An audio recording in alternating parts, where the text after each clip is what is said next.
akili za wachezaji.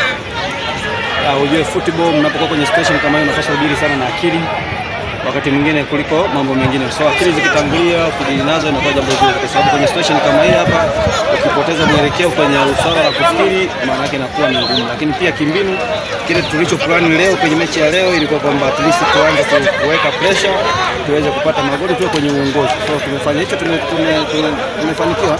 Kipindi cha kwanza tumeenda na utawala wa magoli mawili, lakini kipindi cha pili tukafikiri kwamba goli mbili dhidi ya goli moja, tukafikiri kwamba tunahitaji kuongeza kitu. So tumepush tukapata goli la tatu, nafikiri limetusaidia kwa kwenye kuongoza. Ilikuwa ngumu kwa sababu saikolojia za wachezaji zilikuwa ziko chini. Kwa hiyo saikolojia ya wachezaji ikishakuwa chini maana yake level yao ya performance ina. So ilikuwa issue ya kutengeneza kwanza akili za wachezaji, kuambia kwamba wanaamini, lakini kisha mpango kazi wa uwanjani uwe sahihi kulingana na wachezaji.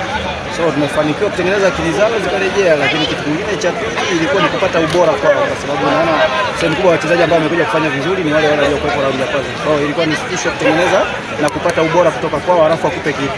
So mwalimu kuingiza mbinu, timu ikabadilika, kisha wachezaji wakaperform kwenye viwango vyao vizuri. Ni kwangu mimi ni mafanikio makubwa, na sehemu hiyo tumefanikiwa.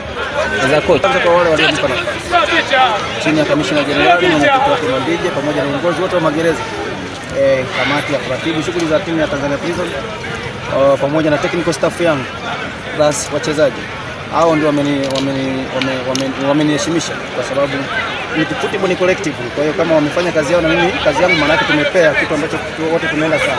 Maana yake spirit ya mwalimu na wao utendaji kazi wao ilikuwa ni jambo zuri sana. Kwa hiyo kwangu mimi najisikia mwenye furaha kufanya kazi, lakini pia wale walionipa nafasi ya kujitambulisha kwa uwezo, basi pia nawashukuru. Jambo kubwa ilikuwa ni wale walionipa nafasi.